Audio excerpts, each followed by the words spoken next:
Chapter 24. The Riches of Content. When the wonderful tidings reached the ears of Queen Ginger how Mombi the witch had been captured, how she had confessed her crime to Glinda, and how the long-lost Princess Ozma had been discovered in no less a personage than the boy Tip, she wept real tears of grief and despair.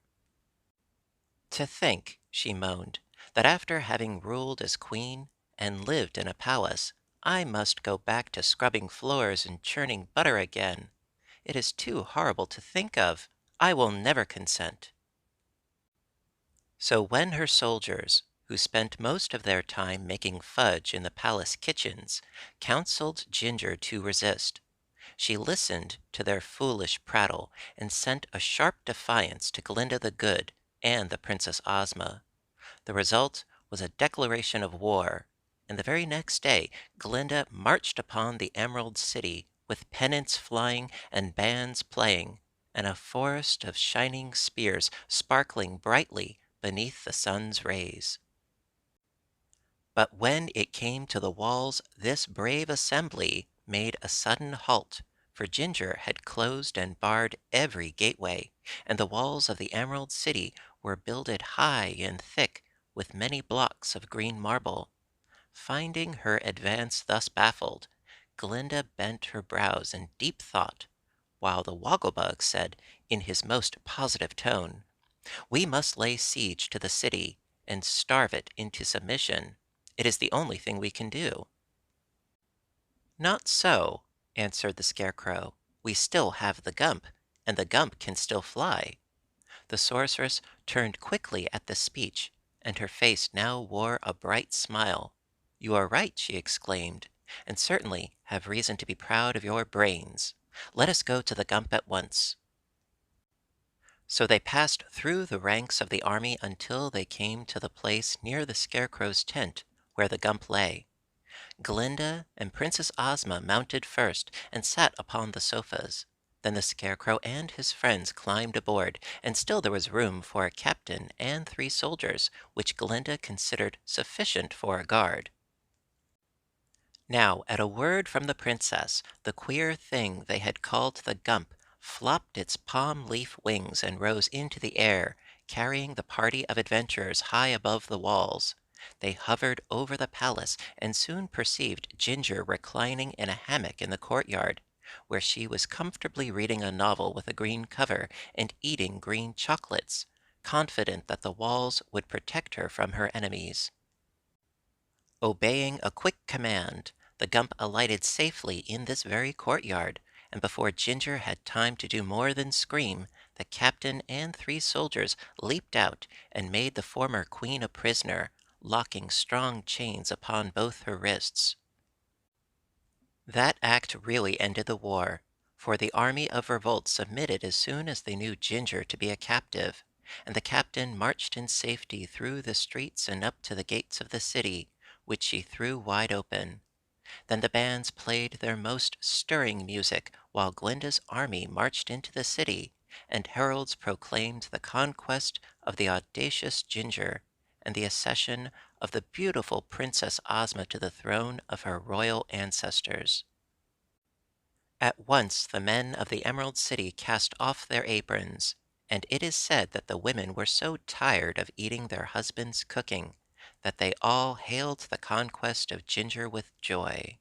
Certain it is that, rushing one and all to the kitchens of their houses, the good wives prepared so delicious a feast for the weary men that harmony was immediately restored in every family. Ozma's first act was to oblige the army of revolt to return to her every emerald or other gem stolen from the public streets and buildings, and so great was the number of precious stones picked from their settings by these vain girls, that every one of the royal jewelers worked steadily for more than a month to replace them in their settings. Meantime, the army of revolt was disbanded, and the girls sent home to their mothers. On promise of good behavior, Ginger was likewise released.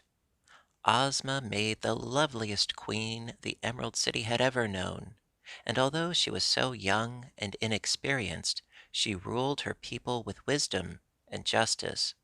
For Glinda gave her good advice on all occasions, and the Wogglebug, who was appointed to the important post of public educator, was quite helpful to Ozma when her royal duties grew perplexing. The girl, in her gratitude to the Gump for its services, offered the creature any reward it might name. "Then," replied the Gump, "please take me to pieces. I did not wish to be brought to life, and I am greatly ashamed of my conglomerate personality. Once I was a monarch of the forest, as my antlers fully prove, but now, in my present upholstered condition of servitude, I am compelled to fly through the air, my legs being of no use to me whatever. Therefore I beg to be dispersed." So Ozma ordered the Gump taken apart. The antlered head was again hung over the mantelpiece in the hall, and the sofas were untied and placed in the reception parlors.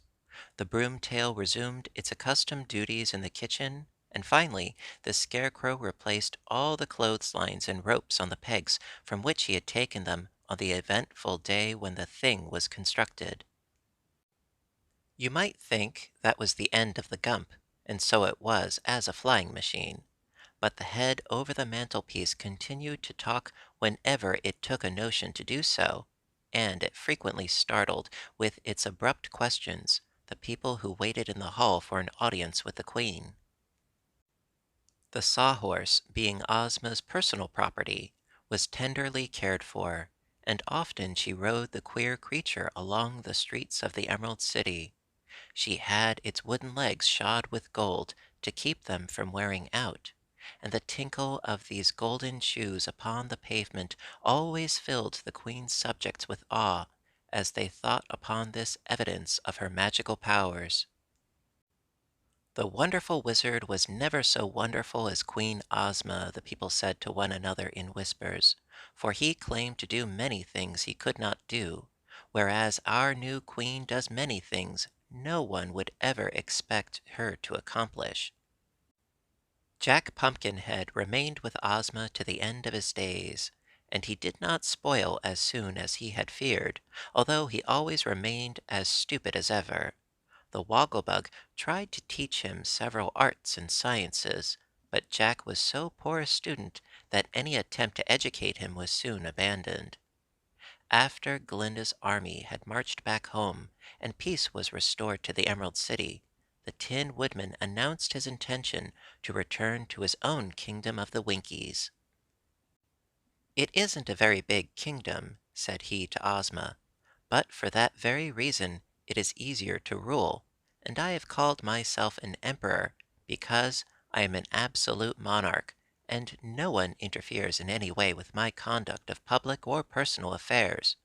When I get home, I shall have a new coat of nickel plate, for I have become somewhat marred and scratched lately, and then I shall be glad to have you pay me a visit." "Thank you," replied Ozma. "Some day I may accept the invitation, but what is to become of the Scarecrow?" "I shall return with my friend the Tin Woodman," said the stuffed one seriously. "We have decided never to be parted in the future." "And I have made the Scarecrow my royal treasurer," explained the Tin Woodman, "for it has occurred to me that it is a good thing to have a royal treasurer who is made of money. What do you think?" "I think," said the little Queen, smiling, "that your friend must be the richest man in all the world." "I am," returned the Scarecrow, "but not on account of my money, for I consider brains far superior to money in every way. You may have noticed that if one has money without brains, he cannot use it to advantage, but if one has brains without money, they will enable him to live comfortably to the end of his days." "At the same time," declared the Tin Woodman, "you must acknowledge that a good heart is a thing that brains cannot create, and that money cannot buy. Perhaps, after all, it is I who am the richest man in all the world." "You are both rich, my friends," said Ozma gently, "and your riches are the only riches worth having, the riches of content." The end.